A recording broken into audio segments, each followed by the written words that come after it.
Welcome to Philly Fortune Talks with your host, Jake Penny, where the city's brightest minds share the secrets behind their success. Are you ready to be inspired? Today, we're joined by Dr. Jenny Pinero, the visionary entrepreneur and founder of the Children's Tooth Spa in Philadelphia. Dr. Jenny has made waves in the pediatric dental industry by challenging the status quo and bringing a fresh, heartfelt approach to her practice. As a pioneering woman in a field dominated by traditional dental service organizations, she has built a thriving business from the ground up, proving that resilience and intuition are powerful tools for success. Tune in as Dr. Jenny shares her inspiring journey, her dedication to her community, and how she's using her platform to drive positive change in healthcare. It's a pleasure to have you on Philly Fortune Talks, Dr. Jenny. Well, thank you so much for having me. It's an honor to be here.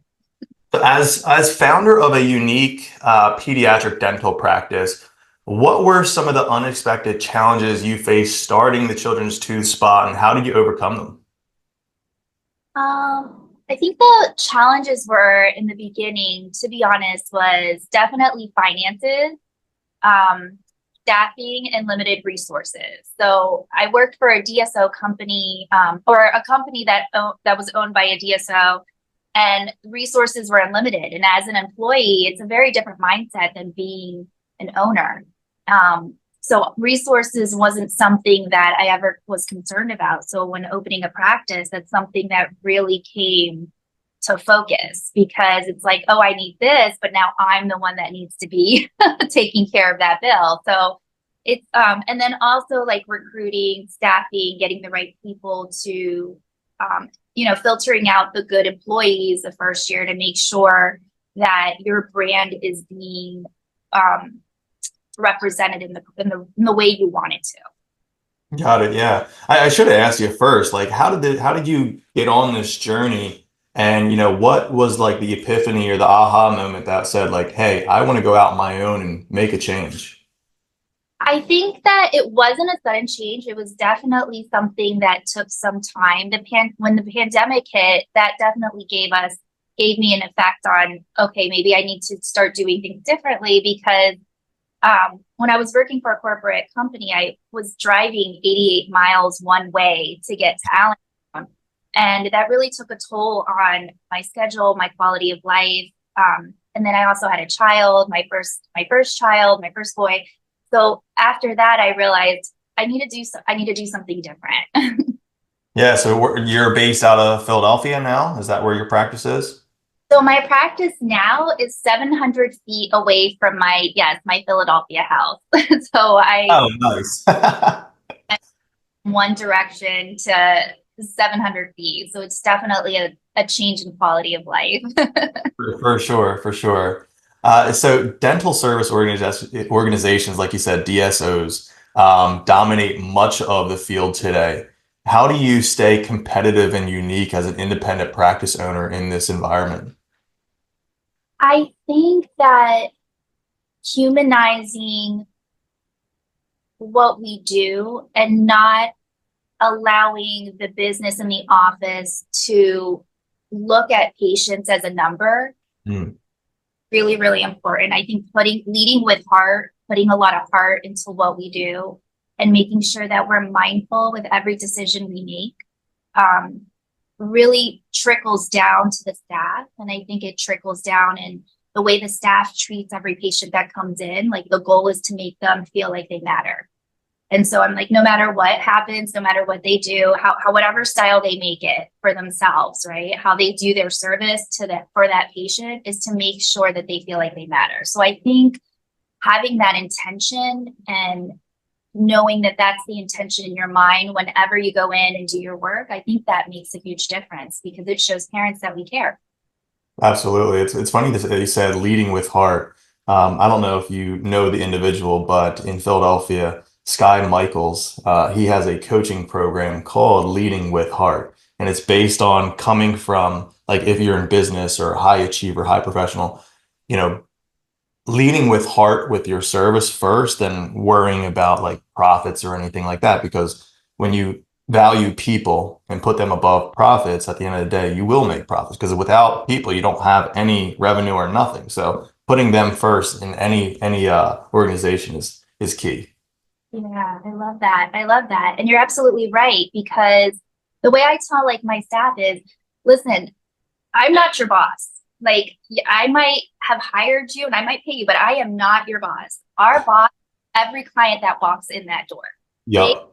hire the janitor all the way up to me. So if they're not happy, our job is to make sure that they are. And I think like as a woman, one of the challenges with leading is allowing myself or allowing ourselves to lead with heart and not be considered, I don't know, like incompetent or being afraid of being too vulnerable because you want to show a masculine side and show that you can lead and you're just as confident as a man. But I think that that's what makes us strong, and that's what makes us different, is being vulnerable, leading with heart, and bringing out the humanity in things. Yeah, and on that note, you blend like you blend traditionally feminine and masculine leadership qualities. Can you share how this approach has shaped your practice and relationship with your team? Definitely. So I think with the team, it's an ongoing journey, right? So I think it's just reminding them that we're all human, bringing in empathy into it, but also like being strong enough to hold boundaries and create expectations and manage in a way where, hey, we're here to empathize with each other, be compassionate with each other, and care with each other. But we also need to perform and make sure that we keep the patients and the parents happy and keep them first. So I think that's what I mean by balancing that. It's like walking a tightrope every day. I feel like one day I may get a little bit to the right a little bit and I have to like come back to the middle or a bit to the left. But I have a good team, and I have a really, really amazing office manager who's also a woman, and she's led DSOs and corporations and management before. So she really helps balance me out too, because sometimes I think I can be a little bit too soft, and she's like, we got to keep it. We got to get boundaries here. And I'm like, okay. Yeah, I mean it's tough sometimes being like the owner of a company, especially when you become close to your coworkers and everything like that. When you're working alongside them, with them, not working above them, and it's like you get friendly sometimes, and it's tough to be that authoritative figure sometimes. It's like, oh, leniency, and then there's somebody that is beside you that's like, no, they got to get back in line. So that's really good. You have the yin and yang. Yes, like we still have to manage our emotions with patience. We can't come in late. We have to remain professional still. But yeah, it is very, very, very difficult. Grace versus, accountability. For sure. You're pretty active in like, philanthropy, community impact. You're actively involved in addressing food insecurities. Could you share how this aligns with your mission in healthcare and how you've, engaged your team in these initiatives? Absolutely. So part of our mission is being empathetic, compassionate, and engaging with the community, really caring for the community and being a part of the community, because we live just 700 feet away. So part of the food insecurity and being a part of taking responsibility to resolve that in our own community really is it's special to our hearts.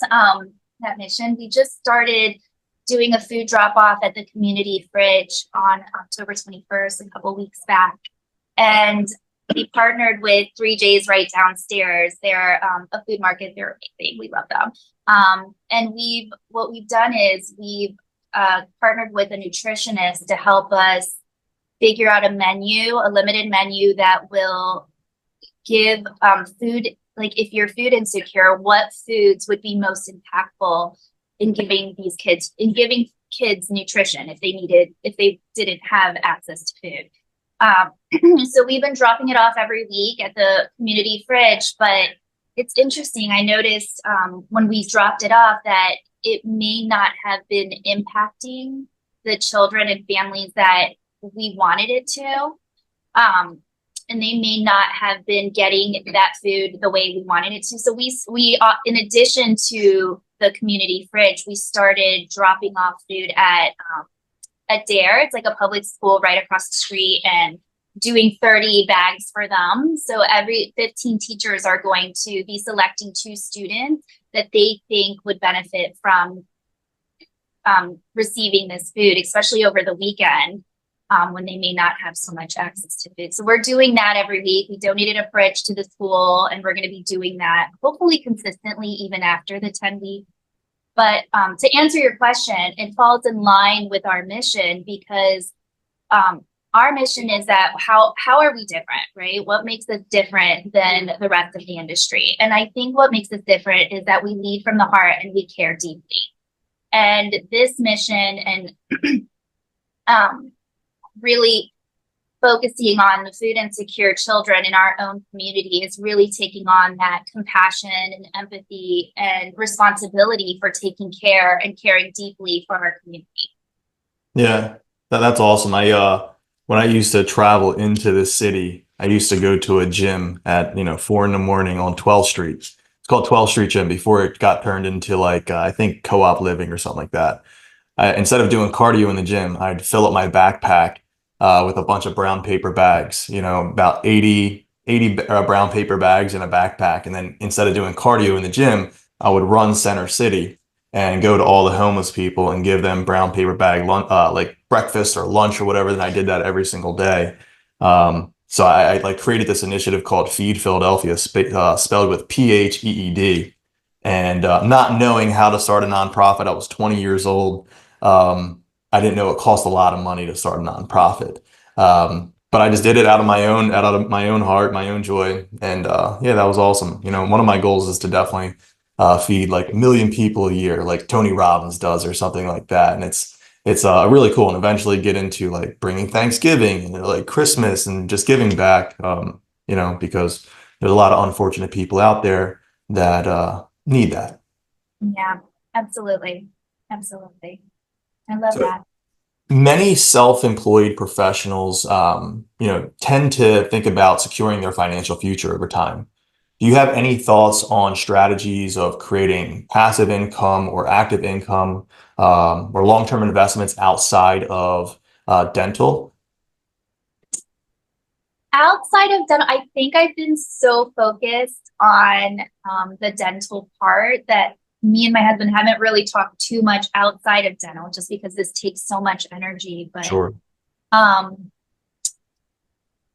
Inside dental, we definitely want to do multi-practices and create passive income with multiple offices.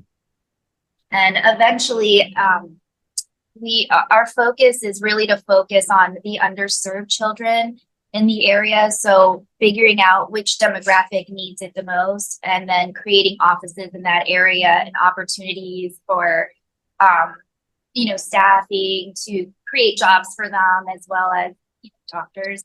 And then eventually creating a surgery center, because what happens is in the dental field, when you're serving the most underserved areas, they tend to be the kids that sometimes unfortunately have the most cavities. And when they're found really young, when they can't get treated in the office awake. So they need to be put to sleep. So having a surgery center, I think, and creating that access to care is going to be really great for them. But also, hopefully that creates passive income for us too. It's already started with this office, because like today I told you we had the office opening at 9, but we have Dr. Abby working.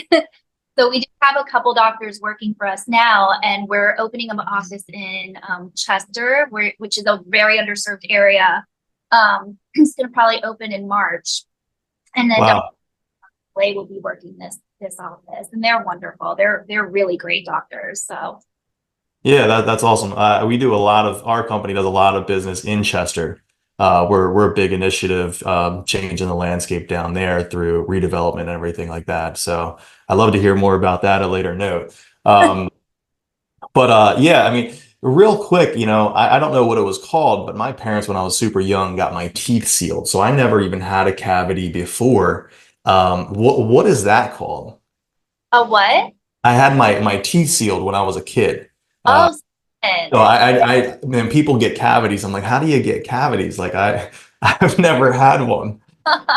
Well, for little guys, I think that with them, they start getting cavities usually on average between 4 and 5 years old is when cavities really start amping up. And I think the reason is because their dexterity skills aren't completely like to their full potential yet. So they're Hmm. not crossing between their teeth in the back and it's creating cavities between the teeth where parents can't see. And Oh, um, mixed with, your lives get really busy at that age. So if parents aren't, if we're busy, I'm not going to lie, I have two kids. I have a 2-year-old and a 5-year-old, and brushing their teeth twice a day for them is really, really hard, especially when they're fighting you and acting crazy. We love them, but they have a lot of energy. So, you know, um, I think that combination of a very busy schedule, chaotic morning, they always want to eat, of course, not the greatest snacks, hmm. can cause a lot of cavities, and they're not brushing for themselves. So they're really still in a dependent stage. I think that'll do it. Got it, got it. So how have you like innovated patient care at the Child to Spa? And like how do you continue to adapt your service to meet the needs of your community? So I noticed when working at my previous job that when you walk, a lot of parents and a lot of patients have a lot of anxiety, especially when it comes to dentistry, right? So like if you ask most of the parents, over 50% of them are like, I hate going to the dentist. I am terrified of the dentist. Which Or is really interesting because I've yeah, I've always loved the dentist since a little kid. Like most kids are petrified. I was like, I love getting my teeth cleaned. that's because you've never had a cavity. Had you Okay. years old or 5 years old, you may have a different experience. So I think a lot of these parents have had that experience and they project it onto their children, which is normal that we all do that.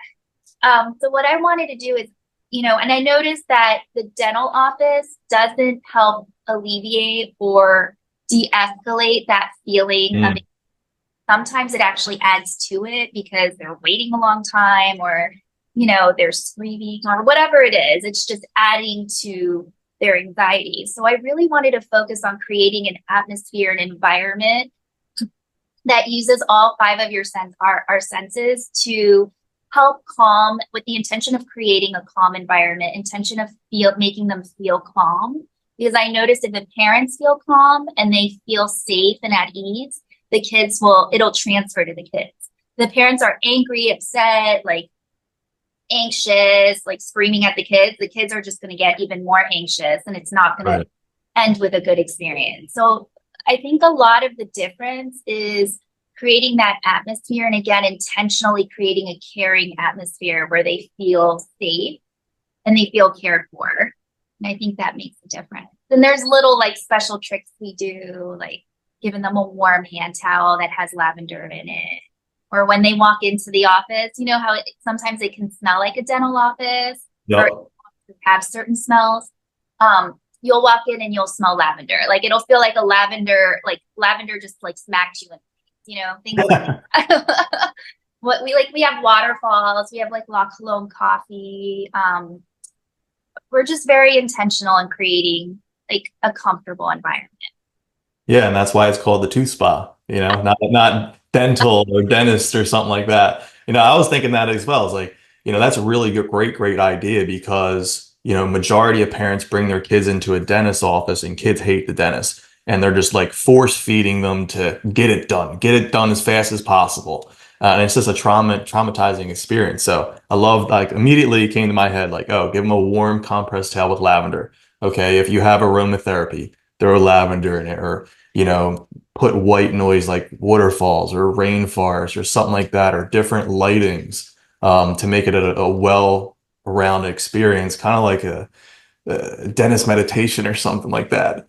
Exactly, because if you walk into most dental offices, they'll have like either video games or really loud like very highly stimulating movies. And so it's super loud. Like you hear explosions while you're sitting in the desk because that's what they're putting on. So you're just like, I'm like, how is this calming? You know? Yeah. Yeah. Bomb music and stuff like that to just set the tone. That's awesome. I love that approach. So all the lights are off and it'll just be candlelit in here. That's cool. What advice would you give a woman looking to break into healthcare entrepreneurship, especially in male-dominated sectors? What advice would I give? My first advice would be to, I think, read a lot, watch a lot of podcasts on other entrepreneur women that have done something that you admire and figuring out what their mindset is.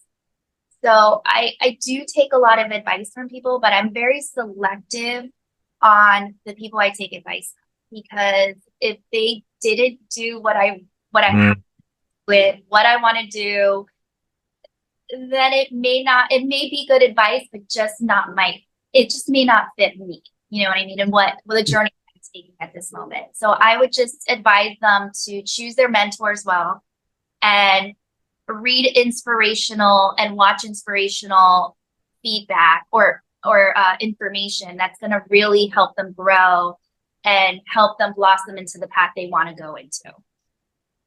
I couldn't agree more with that because, a lot of people want to give a lot of advice, but it's like, why would you listen to someone's advice, thoughtfully, right? Or whatever you want to call it, that hasn't been where you want to go or where you're at. It's like, that just doesn't seem like, I appreciate your advice, but you don't have any concept of, you haven't made it to where I want to go, or you're not where I'm at currently. So it's like, I don't know if it's valid advice. It might be, decent, but I don't know if I'm going to fully listen to it. Exactly. And then I tend to cherry pick, right? So I'll cherry pick Tony Robbins. I love Tony Robbins. Love Sarah Blakely. Real people who have done it before and opened multiple offices and done it that way. But then they'll also look at me and be like, well, why are you doing spa music? Why do you have a rug in the middle of your lobby? They're just gonna make it mistreated, or why are you doing this and that? And I'm like, because I'm doing it differently. So also I think the next piece of advice, don't be easily defeated. Do not be easily defeated. I think that, when I first started really making moves to do what I wanted to do and open the office, I remember getting feedback from, older people, older men that were like, we don't want you to bite off more than you can chew, right? Or they'll say things like that. And I think that had I taken those kind of comments and allowed it in, I think it may have stopped me from doing what I wanted. And I get comments like that now. Anytime I want to open a business, or if there's, I just want to make sure that your work-life balance is okay. I just want to make sure that you're able to spend enough time with your children, or whatever it is. You gotta take advice and take feedback that is going to help you grow and get you to where you want to be, and don't be easily defeated by the feedback. Let that feedback that doesn't help you drop to the floor. Yeah, you said it well said. When I was getting started in business, I had one of those older silver hair guys tell me that you'll never make it to X, don't think that way or whatever. And I was like, why would you tell someone to, you can't do this or not to do that? Like, you're just crushing dreams and ambitions. Well past that now, but you're really changing the paradigm of walking in a dentist's office, giving a different environment, a different feel, and changing the perspective that has a good impact on kids, and hopefully they're not as petrified anymore. I think we're pretty successful with that. I do. Yeah. So you mentioned the importance of asking, how can we make it happen? Can you share a specific instance where this mindset led to a breakthrough in your practice? Wait, what do you mean? How can we make that happen? So like, I think it might have been in your bio or something like that. But like you, you always approach something as like, you know, someone says you can't. Well, and you're like, well, how can I make it happen? Yep. So I like to tell, like, we implement that in the office because I like to tell the staff, like, if it feels good and it feels right and we want to do something and it excites us, then that's kind of like my compass and where we should go and and what direction we need to go in, right? So if it excites me, if it makes me feel opposite though, like I dread this, I don't really want to do this, then maybe that's something that a direction that I may not want to go into. So if it excites us, it shouldn't be, well, how are you going to do that? Like not how are you going to do it, but more like giving me every obstacle that can do it. Okay, that's fine. You can say that, but then tell me how we can overcome. So come solution focused. You can let us know what challenges we're going to face, but also come with 3 solutions. I say, give me 3 solutions that we can have, 3 resolutions for this, and then we'll pick the best one from that, or we'll talk it out and see if there's even more resolutions. And is there any other solution to? So I think it's just remaining solution focused, again, not being easily defeated and just being unstoppable.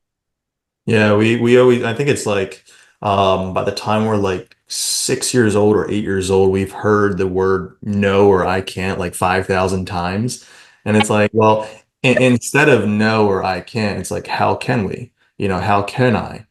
Think of the solution first, because there's always a way, or there's a will, there's a way. Everybody says that, but at the same time, they say no or I can't. So it's like, I don't know, contradicting. But yeah, always coming from a solution-based first and figuring out how you can figure that problem out, how you can solve that issue.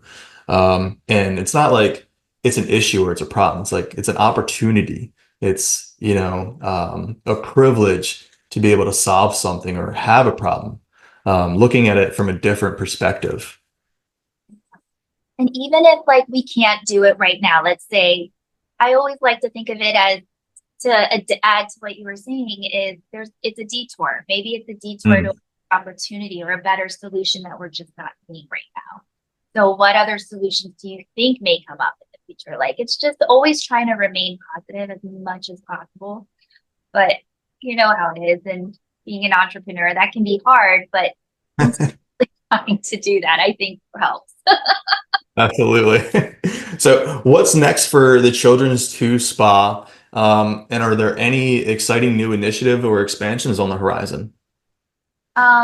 Yeah. So next is opening up the Chester office, the second office, and that we're going to be breaking ground probably within the next couple weeks there. So I'm very, very excited. Today, after Dr. Abby gets here, we're actually going to go look at supplies to and equipment for the second office after this. Nice. And then we're also looking to expand. We're hearing that there's a need for ortho and braces from our patients. So we're listening to what our parents have to say. So we're looking into opening and expanding the inside of this office and bringing in ortho. So, our job is to make them happy. So that's what we're going to do. That's awesome. Exciting stuff. Well, it was a pleasure having you on Philly Fortune Talks today, Dr. Jenny. I know for listeners that want to learn more about the Children's Tooth Spa and yourself, where's the best place for them to go to? So you can go to our website at the www.thechildrenstoothspa.com, or is it just childrenstoothspa.com? We also have a Facebook and an Instagram and a TikTok, so you can find us anywhere on there. Awesome, Dr. Jenny. Well, it was a pleasure. Yeah, thank you. It was a pleasure as well. Thank you for having me. Thanks for tuning in to Philly Fortune Talks with Jake Penny. Inspired to share your success story? Visit phillyfortunetalks.com/guest and let's inspire together.